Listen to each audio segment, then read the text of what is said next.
the 6th riots before November's presidential election.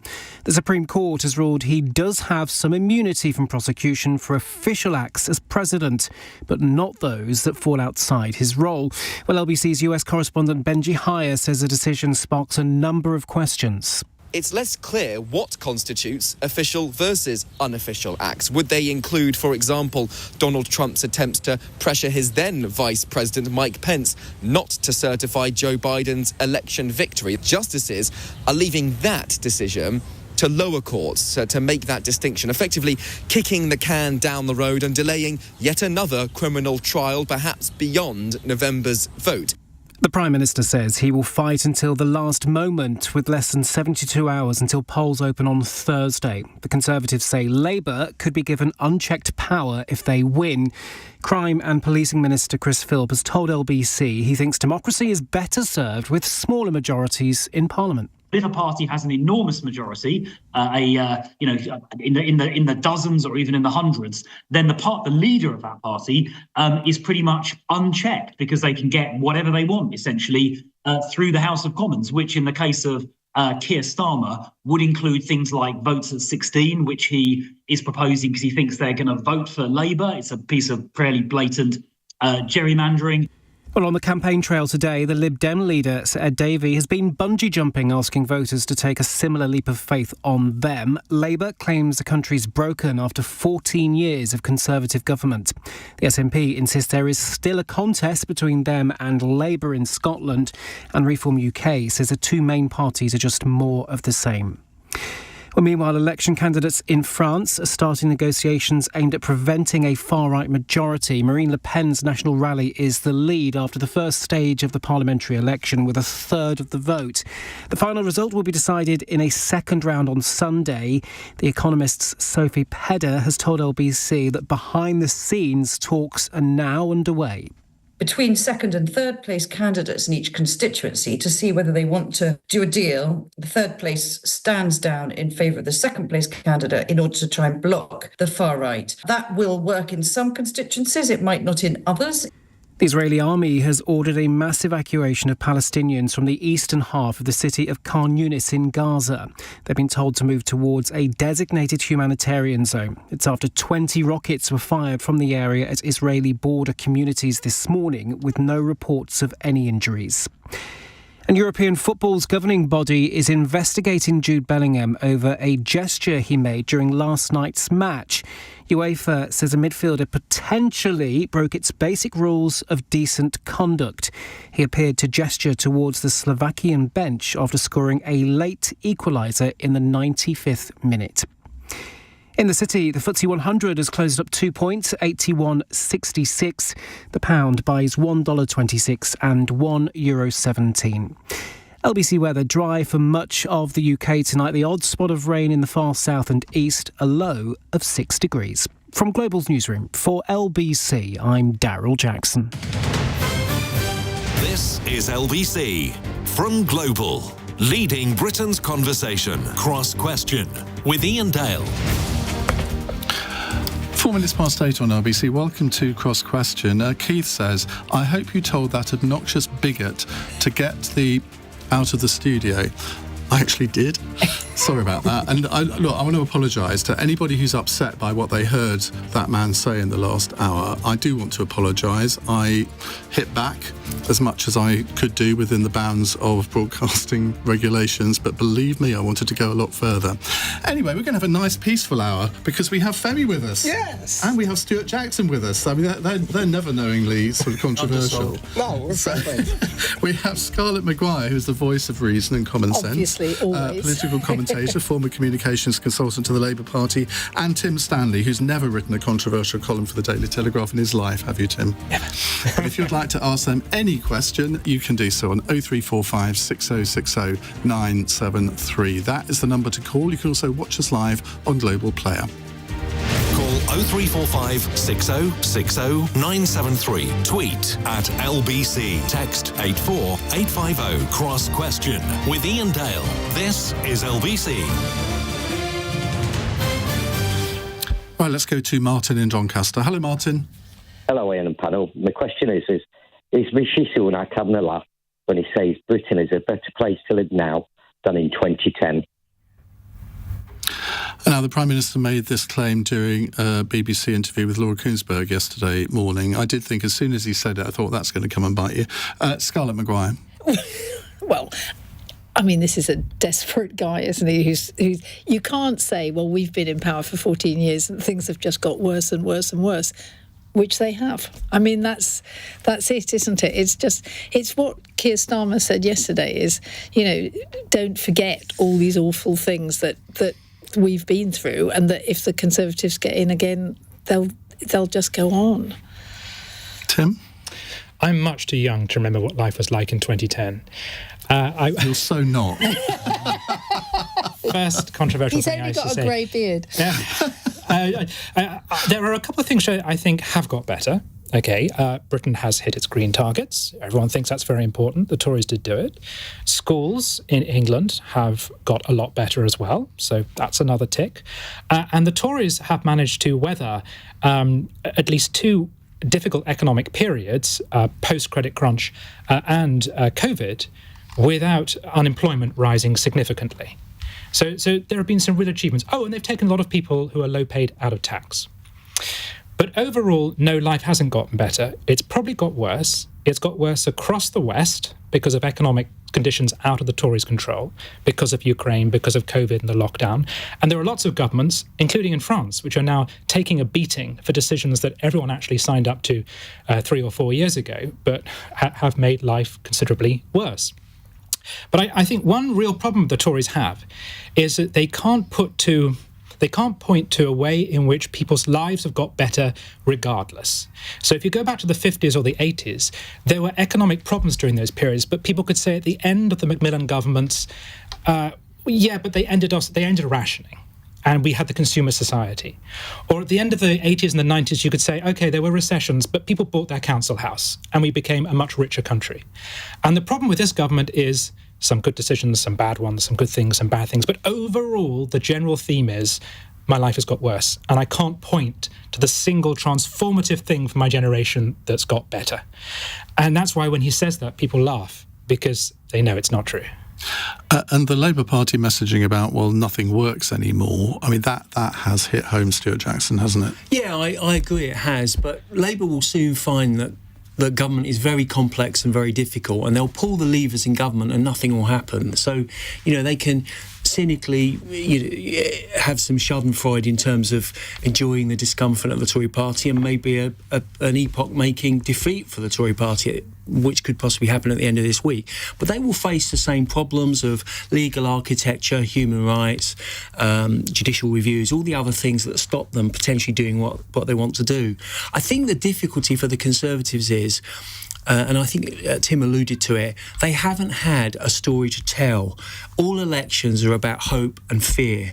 And if you don't have hope because you don't have a narrative, you don't have a positive narrative, then you have to fall back on fear. And I just think that's not good enough. You need to say to people why they need to elect a government for a fifth time, a Conservative Party. But as I say, it will be difficult for the Conservative Party. I don't agree that everything's worse. Tim's right. Some of the work around phonics, improving education standards have been absolutely generationally fantastic, but there are too few areas where the Conservatives can point to great successes, and I think that's a matter of regret. And complaining about reform and complaining about how awful Labour will be, I just don't think it cuts the mustard with a sophisticated electorate. Femi? That's fair. You said that what can Labour do? I think there's lots they can do. So I am actually quite hopeful in terms of the scope for improving people's lives, because the UK is one of the most financially unequal countries in the Western world. So the problem is not that we don't have enough resources, enough money, enough stuff to go around. The problem is that it's not shared equally. And with a party in government that actually favours the concept of equality, there is scope for improving things. And with the Tories out, all the excuses of we've got to basically toe the Tory line for the last 4 years in order to avoid the wrath of the Daily Mail, those excuses will disappear after Thursday, and they can start doing the things that people actually want done. Like the majority of people are in favour of making this a fairer country by redistributing wealth, taking from the rich, giving to the poor. The majority of people are in favour of rejoining the EU single market, which, according to the government's own experts, is costing our country about 4% of its economy. These things would improve people's lives, it would make food cheaper. These things can be done, and it's just about Labour having the stones to do it. Scarlett, do you think that this idea of what Stewart said there, that Labour possibly don't realise how difficult government is and pulling levers? It's like turning around an oil tanker. You can't just say to a permanent secretary, a cabinet minister can't just say to a permanent secretary on day one, right, we want this done, and then magically it happens. Government isn't like that, is it? No, of course it's not like that. I mean, I do remember the Blair-Brown years, and certainly Tony Blair made it very clear that he felt that the only lever he really could pull, as General Mike Jackson said, was the army. But actually, it is tough. But you don't make promises you can't keep. You don't say, I'm going to stop the boats, I'm going to do this, I'm going to do that, and then not do them. I mean, I think it is going to be tough for Labour. What one hopes is that actually the economy is on the up rather than the down. We don't know that yet, and we don't know how bad it is. But they go in differently. It's quite interesting that Tim and Stewart talked about schools. The problem with schools is it might be okay for the academics, but actually for anybody else, it's awful. And the thing about what Bridget Phillipson wants to do is she wants to bring arts and drama back into schools. Is that the big idea? No, it's not the big idea, Ian. But actually, if you make a school enjoyable for all children, rather than just making it academic, what you're doing is you're.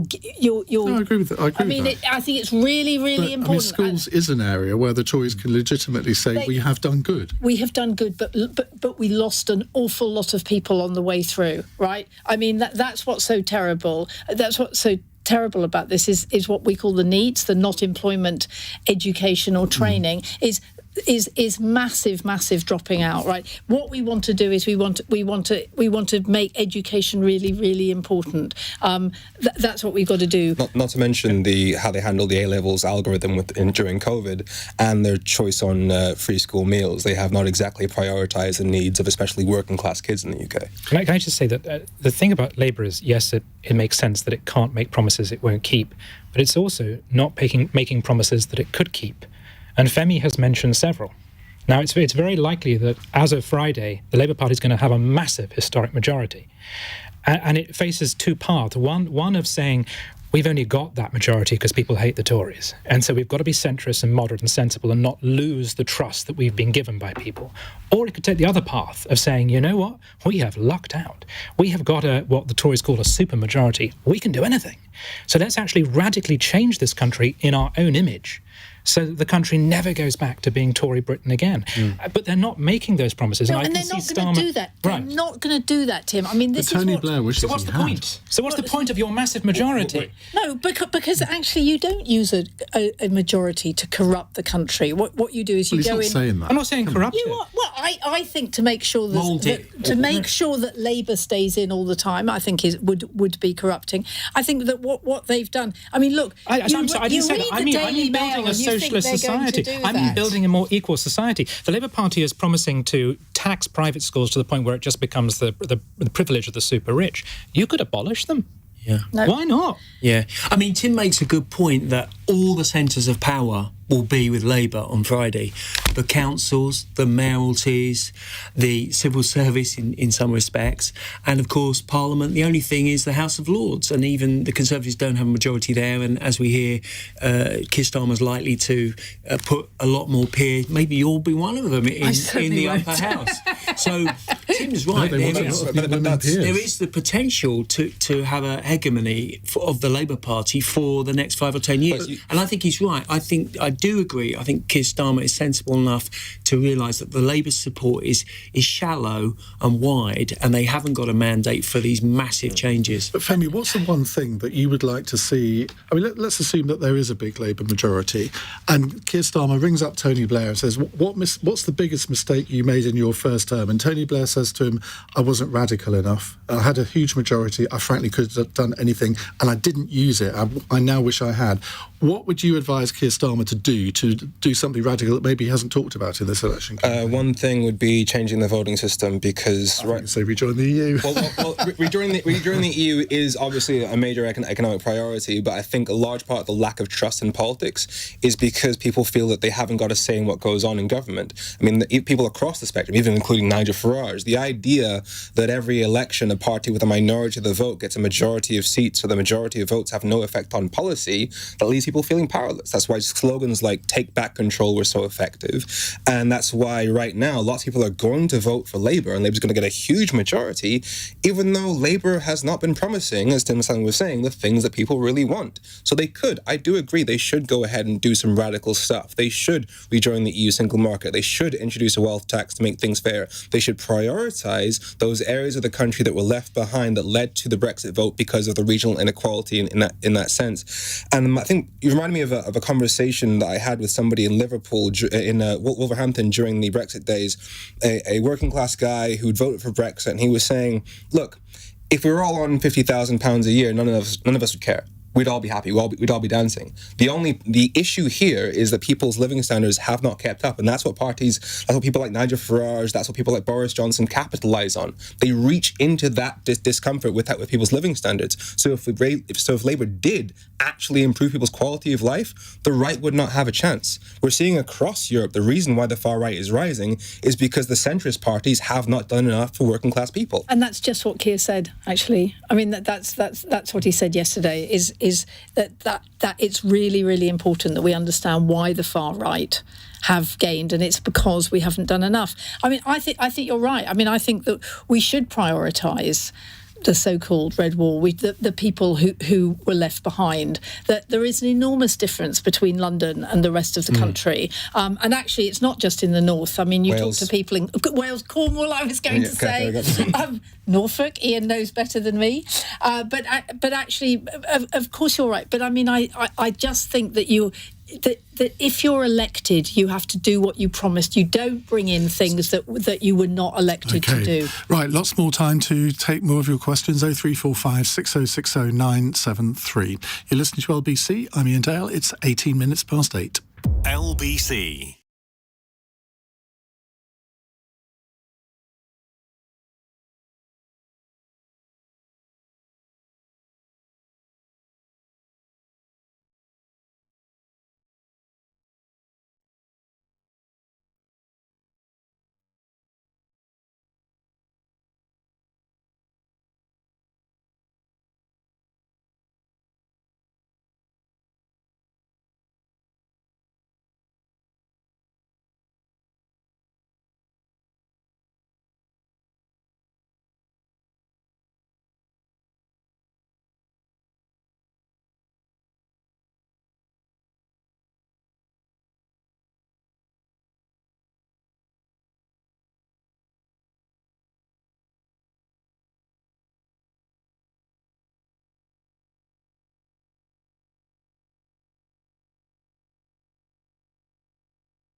Leading Britain's conversation. Cross Question with Iain Dale. Alexa, send a comment to LBC.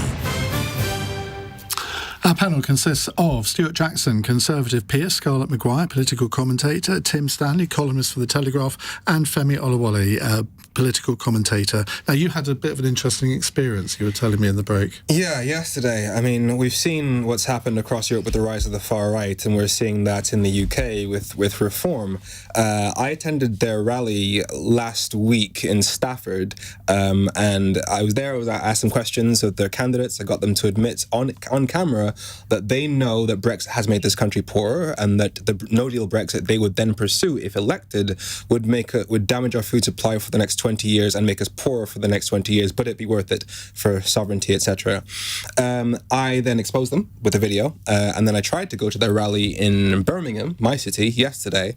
I bought a ticket, queued for 15 minutes. How much did that cost? £5, which I haven't seen refunded. To see Nigel Farage make a rampaging speech, you couldn't spend better money. Yeah, totally worth it. Only when I got to the front, the security guards came and said, "Can you step to the side, please?" And I was like, "Yeah, okay, cool. We've been told that you're not allowed to enter the venue." And I was like, "Why?" The organisers had told us you're not allowed to enter the venue, and they physically pulled me out. I had done nothing. I showed them my press pass, accredited journalist. Didn't make a difference. This is Reform UK kicking out a journalist purely because of what he says. Now, I do question if somebody can point to a white accredited journalist who has been physically dragged out of 3 Reform Party rallies, I will not make this a race thing. But it is interesting that they chose to single me out. You described Reform UK there as far right. Is that, I mean, Stewart, when you heard him do that, did you sort of flinch I agree a bit? Because, whatever you think of Nigel Farage, it is likely that on Thursday, Reform will poll about 1 in 6 voters, around, maybe even more, maybe nearer 1 in 5. You cannot caricature all those voters, and it might be 4 or 5 million people or around that. To be fair, Femi wasn't doing that. No. I was caricaturing the party.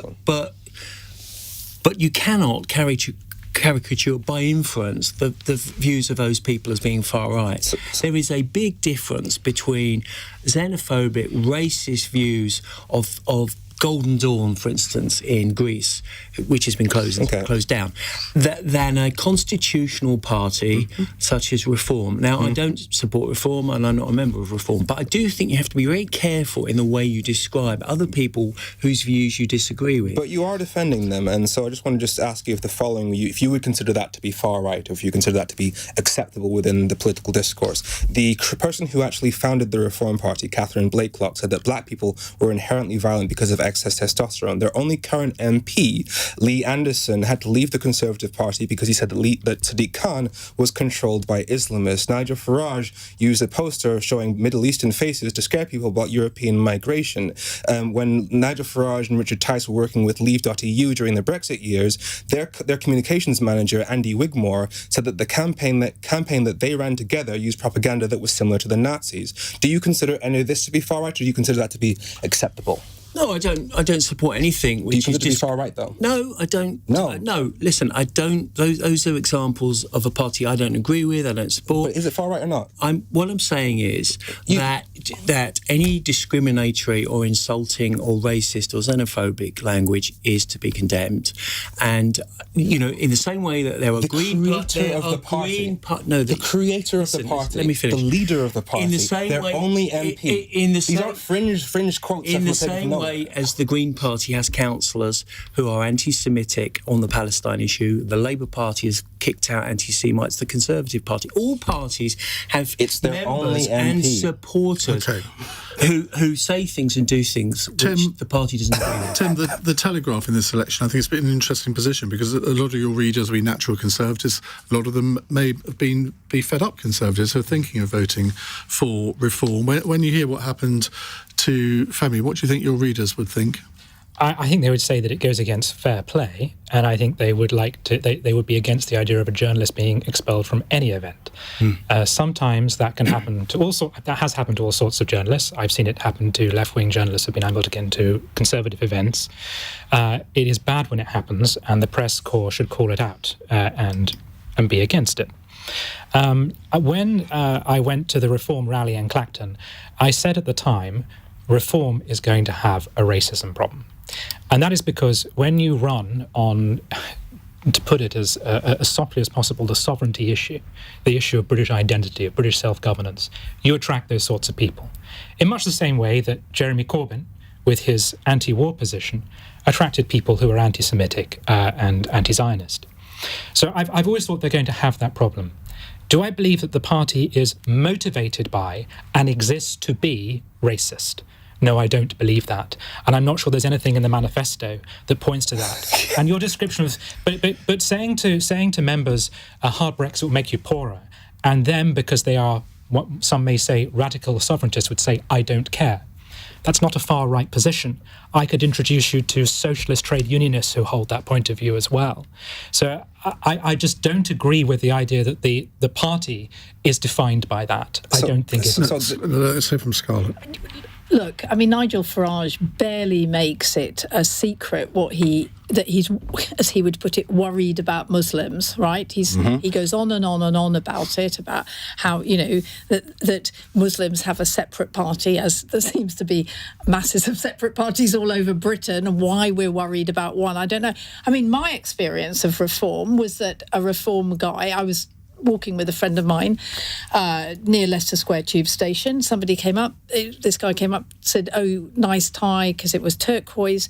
Will you vote reform? And he said, no, I won't. And the guy said, well, migrants will take over your house. And I said, hey, stop it. And he looked at me and he said, I know who you are. You're a liberal lefty bitch, and I hope the migrants rape you. Right. To me, that is reform.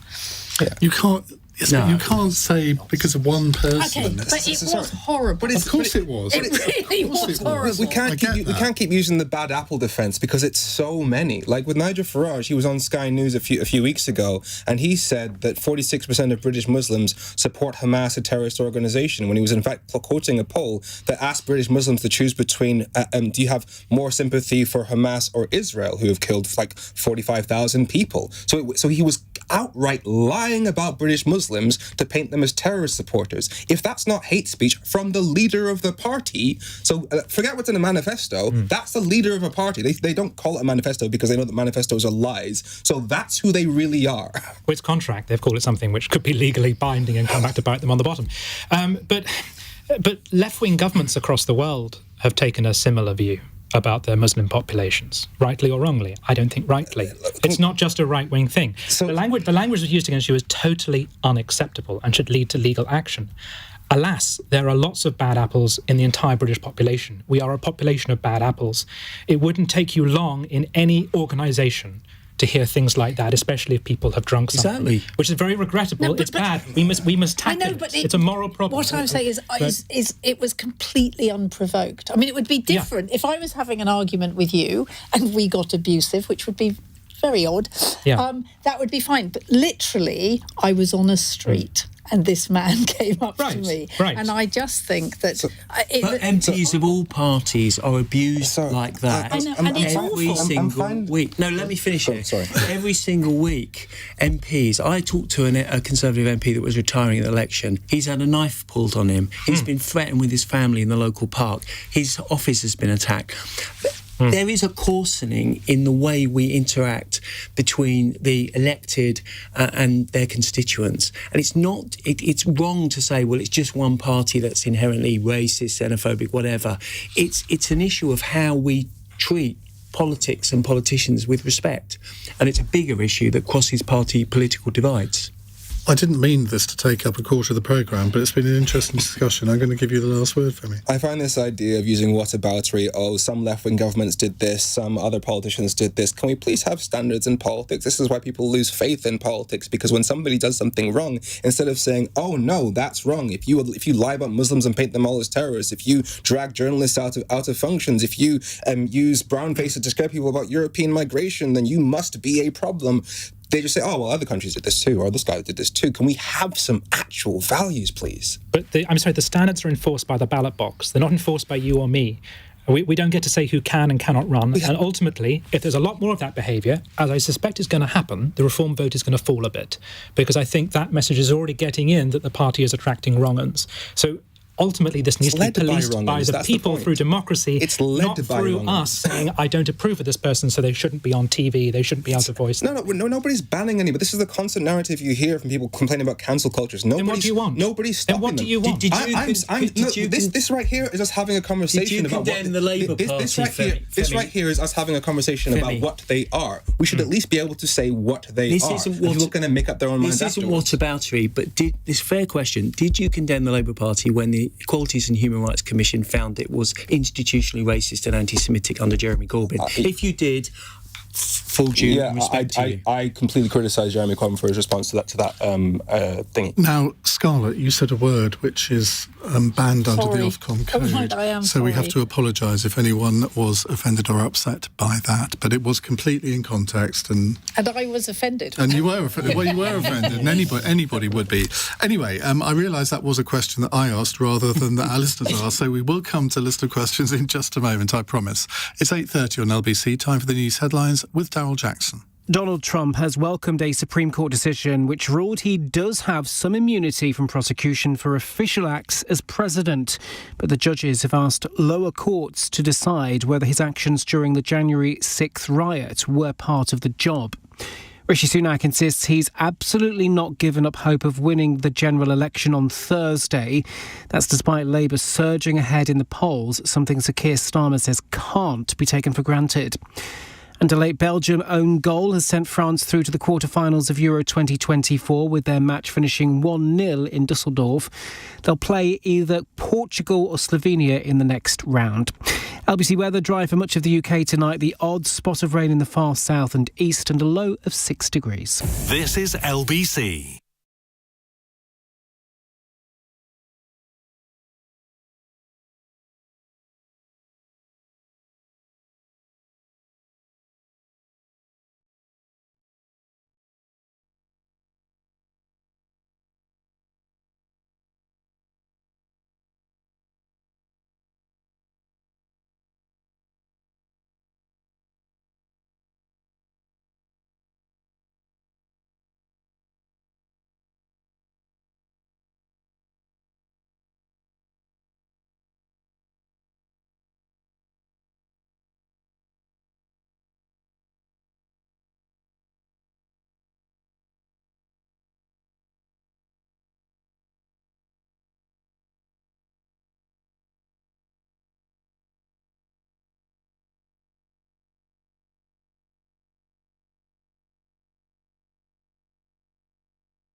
Cross Question with Iain Dale on LBC. Call 0345 6060 973.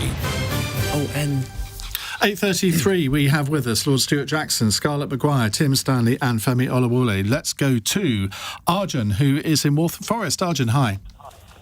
Hi, how you doing? Good, thank you. What would you like to ask? Basically, what I want to ask is, I'm from East London. I'm Asian. I'm Sikh, and all these people who are coming to the UK, I've seen it.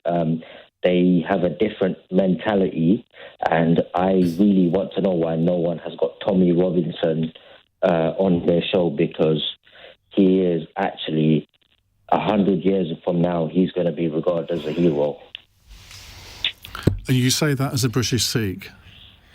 Yep, I'm brown. My girlfriend's Chinese. We've integrated and everything, but what Tommy Robinson talks about is very real. He exposed the grooming gangs, which even I knew about, and then I didn't know how much that was going on. Okay, And, well, I mean, Arjun, with respect, this was not what you said you were going to ask. You said you told our production team you wanted to ask about the Rwanda scheme.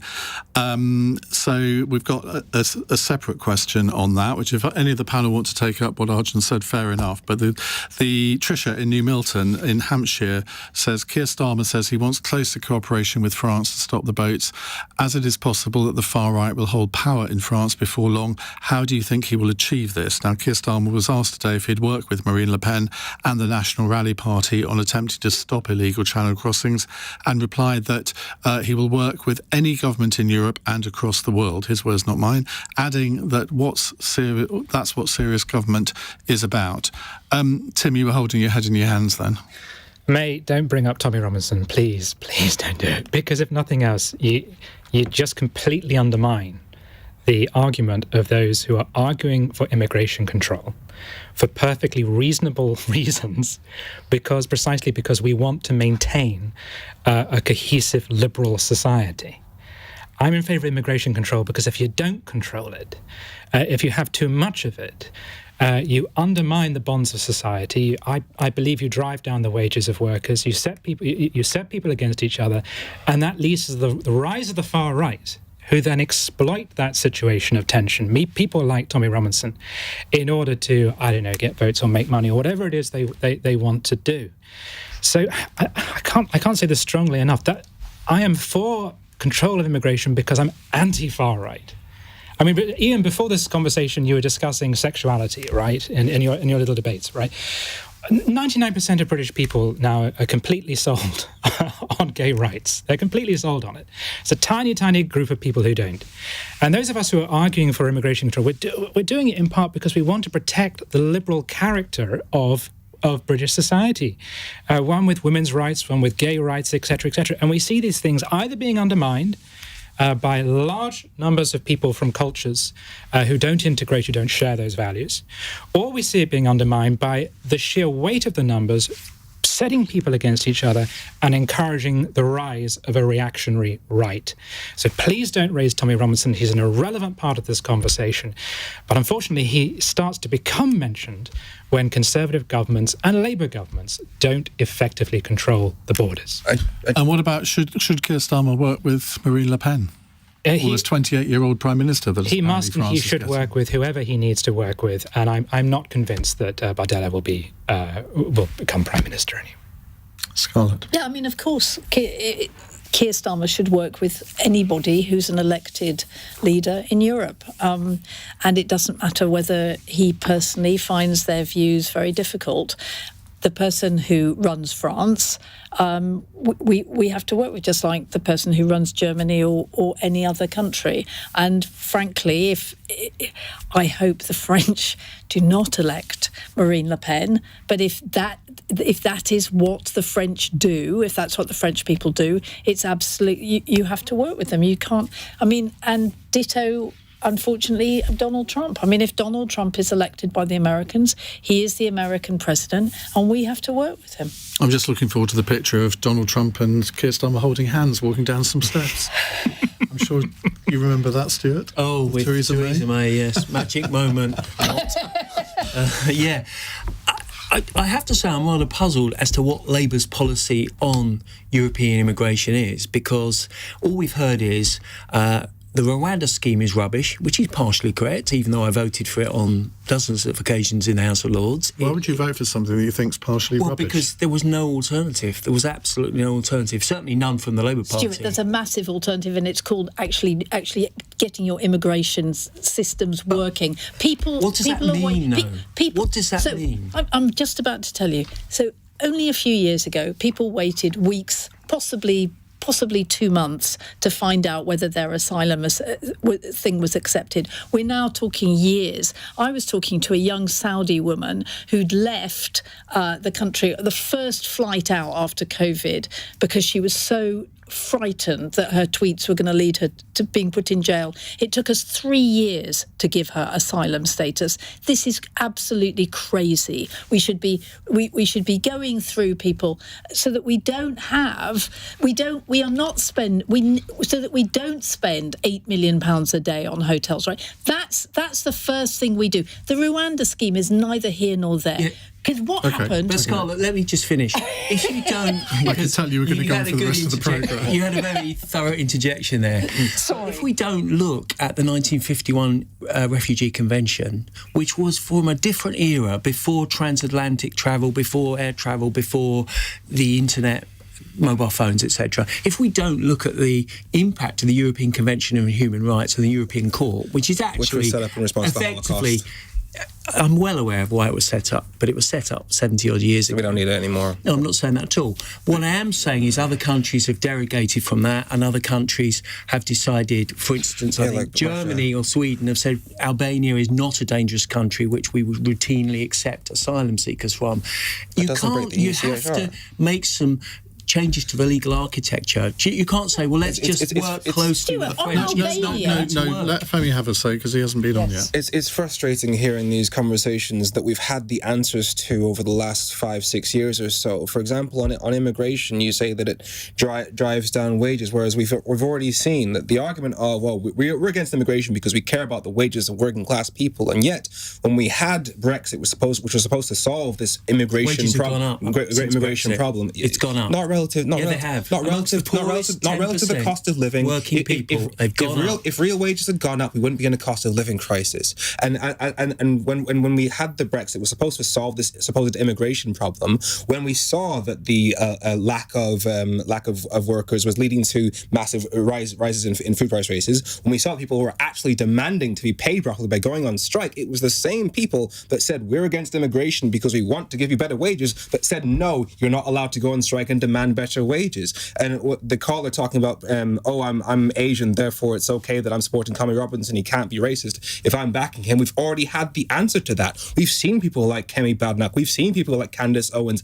we saw Dominique Samuels, the person who wrote for the Daily Mail, and she said she was paid to write fake stories that she knew was racist, but putting her name to it in order to pretend that it wasn't a racist Tim article. Is absolutely right. If decent, honourable people who want to do well for their communities cannot articulate a moderate mainstream position on immigration, you will open the door to the Tommy Robinson, the National Fund, every time you've tried to do a policy to attack immigration, it has ended up... It's not attacking immigration, it's uncontrolled immigration. You've ended up making working class people poor. When you did it with Brexit, you made working class people poor. They're not poorer, they're better off. Because of Brexit?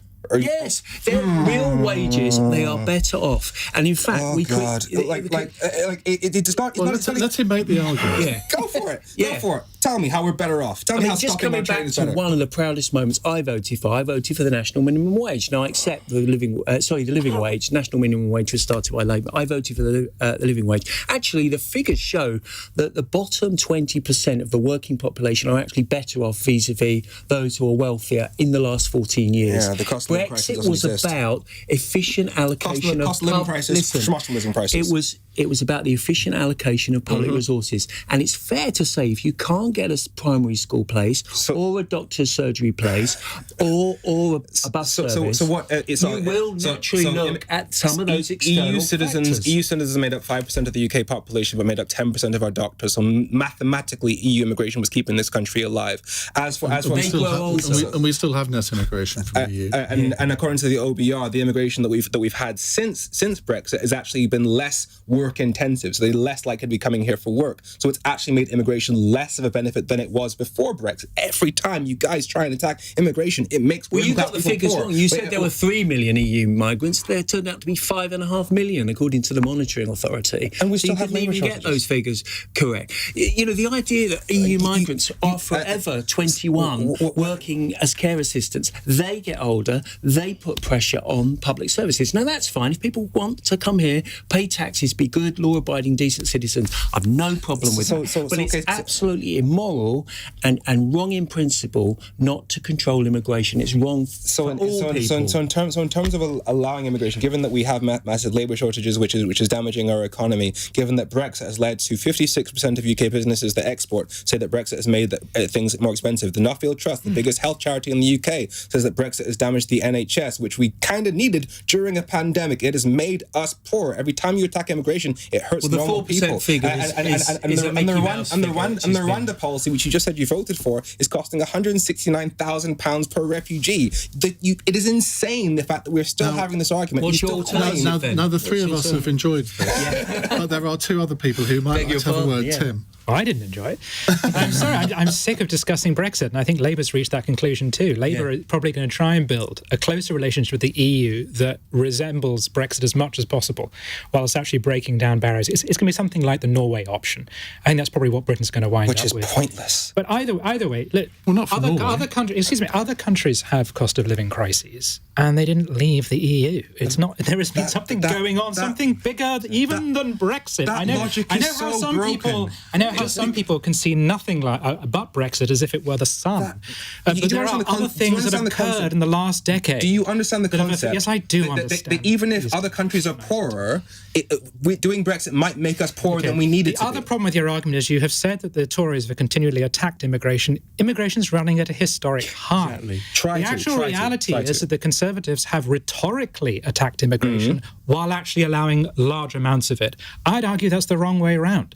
I would rather have had a Tory government which preached rainbows and lollipops and racial harmony and multiculturalism, but actually controlled the border. The problem with this bunch of idiots is they did the opposite. They talk like they were far-right thugs, but then they let everyone in. Final word to Scarlett. That's enough about Cilla Braverman. Oh, no, I don't mean a bit Cilla Braverman, who seriously never did anything apart from moan as Home Secretary, achieved absolutely nothing. She was unbelievable. But I go back that if we did immigration properly, right, we wouldn't need a Rwanda scheme at all. I mean, it's just, and if we had other ways, I mean, this appalling thing of people saying these are illegal people. Many of these people coming over in the boats, they are desperate. I mean, you know, I had a young Somali woman who was. She'd left there because she was a Christian and her parents were already in jail, right? I mean, you know, so she'd gone to Ethiopia and then left there. I mean, she was going to be sent to Rwanda. What are we doing? No, she wasn't, because they were only going to send men to Rwanda. Yeah. Well, I'm really sorry. She came to my house because I had to give my address so I could get her out of Yarlswood. She was taken to court, right? And I got her bail so that she came to my house, and she said there were 7 young women in Yarlswood. She was 22. Who were being sent to Rwanda? Who were being sent to Rwanda, well, that wasn't what the scheme said. Who were being sent to Rwanda, and because... It's a lot of misinformation. And well, I'm terribly sorry, but she was real. We are the second she was in my house. country in Europe for refugees. But Scarlett, I mean, to be fair, Scarlett has got a cast iron, because I mean, I was under the impression that it was just men that were being sent to Rwanda. No, well, it wasn't. But if she's got the cast iron, there would have been illegal. There would have been litigation were it women. If a minister had said it was because it was just men. She was in Yarlswood about to be sent to Rwanda. We will move on to a less controversial subject, possibly or not. Who knows? In a moment. Is there something in the air tonight? It's 8:48. This is LBC.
Cross Question with Iain Dale on LBC. 10 to 9, Stewart Jackson, Scarlett Mccgwire, Tim Stanley and Femi Oluwole with us taking your calls and texts. James is in Hitchin. Hello, James. Good evening. Should the next government be looking to expand or shrink the state?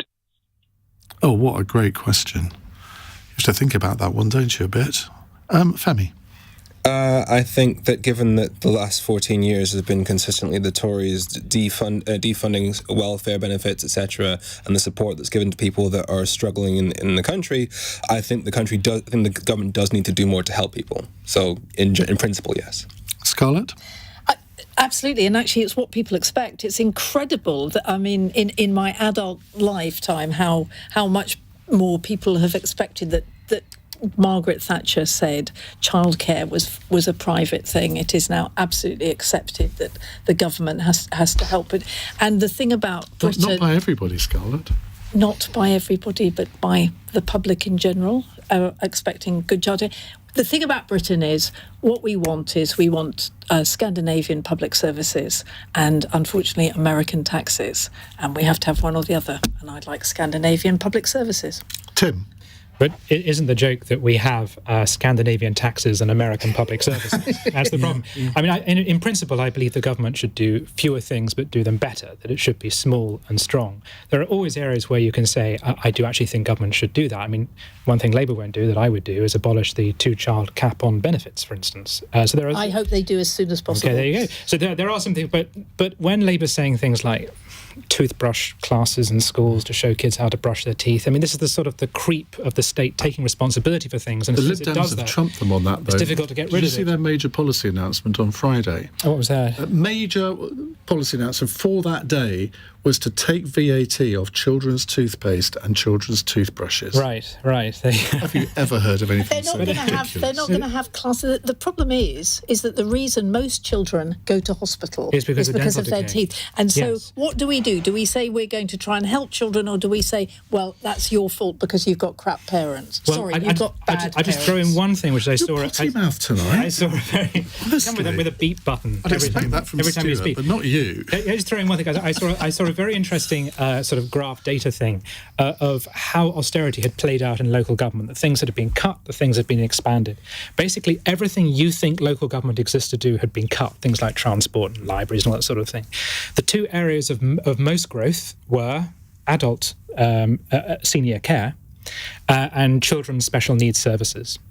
And I just think that's a really interesting snapshot of what's happened to the state, but also the state of society. But these are statutory services, Tim. I mean, that's what you have to do. I'm not saying they shouldn't do local government. I'm not saying they shouldn't do it, but what I'm saying is very interesting is that we're living longer. I'm saying they have to. The state's looking after us more. I think they should, but they have to. Those are statutory services. Right. Femi?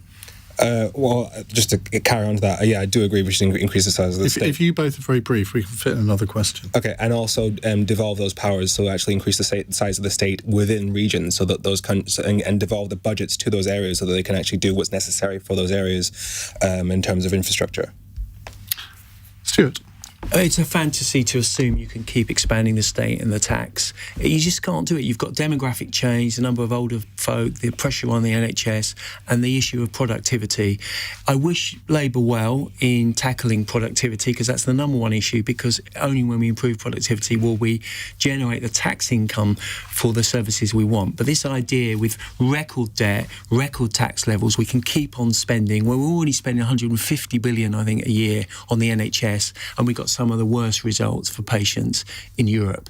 Something's got to give, and I think it's a challenge. The Tories have not succeeded in squaring that circle. Let's hope Labour can do that. In fact, Tony Blair did increase private provision, for instance, in the NHS to deliver real results for people from 2% to 6%, and maybe they'll do that again. It's Nixon to China. Maybe Labour will get the slack cut for them by the electorate to actually make some real changes, for instance, in the NHS. It's one of the reasons why it's important to keep talking about Brexit, because everybody keeps talking about growth being the way that you pay for everything, and every single expert on the pitch is telling us that Brexit is damaging our growth. If we rejoin the single market, got rid of those trade barriers, given the damage it's doing there, and the fact that it's increasing cost of food, cost of living, etc., that would give us more than money. It would deliver roughly 40 billion in tax revenue, according to the government's own figures.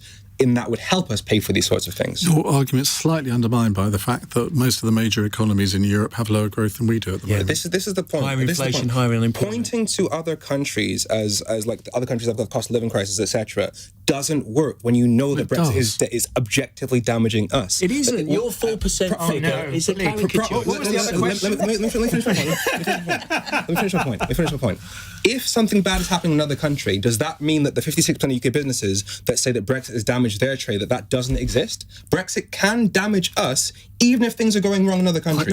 I'm not saying that Brexit can't damage us. Then you can't point to All other I'm countries. saying is that when you say that the economy is 4% smaller than it would have been, that was a figure that some group of economists came up with that said in 2028 it would be 4%, not now. But it's still money that we would still be better off, whether it's 4%, 2%, 3%. And if you voted for Brexit to make you or the country richer, most people didn't do that. Most people had many other reasons for voting for Brexit. I believe that... But we've got another question. So let's go to Kate's question. Now Trump isn't going to go on trial over January the 6th before the election. Is it all over for Biden? You've each got about 45 seconds. Stewart. Well, Biden just needs to step aside. I think it is over. He won't beat Trump. He's cognitively not able to function as a candidate, and certainly not for 4 years until he's 86 as president. He needs to do the right thing. Dr. Jill Biden, his wife, the First Lady, needs to encourage him to step aside. The Democrats would... She persuaded him to run in the first place. Well, the Democrats would be competitive, I think, with another candidate, but I think at the moment it's going to be a blowout for Trump, because you're not going to elect someone whose finger's on the nuclear button, who can't string a sentence together. Scarlett? Yeah, I mean, it's a terrible shame. I think it speaks to the arrogance of politicians. The fact that he didn't step, once was enough, right? No, I don't think he will step aside because he is personally a narcissist, because you've got to get through his wife Jill before you get to him, and she's like... And his sister Valerie, who I've met and is a very intimidating lady. Right, and the family have got together. The family have met at Camp David, and it's obvious they've decided he should stay on the ticket. But also the Democratic Party itself is cowardly. It looked at the polls, and actually no alternative candidate performs much better. In fact, most of them perform worse than Biden does against Trump. So it's a problem with the Democratic Party. They're very worried about the convention and the way it could go, because they don't trust the delegates. They think too many of them dislike Benjamin Netanyahu, and too many of them like Bernie Sanders. So I think, if you think about it, Trump is the luckiest man alive, because Biden is the only one he could really comfortably beat, a rematch with Biden. And that's what the Democrats have handed him. Why have they done this? I can't believe it. Femi. It's unfortunate. I am agreeing with you. I think it's insane that the Democratic Party was stupid enough to allow him to run twice. I think that what we are going to see, if Trump wins, which he's predicted to do, what's happening across the Western world, which is the weakness on the left is leading to the rise of the far right. We're going to get somebody we're going to get a Trump presidency again who has said the most horrendous things about minority groups because of the weakness of the left. So if Starmer doesn't do the right things, we're going to get Farage.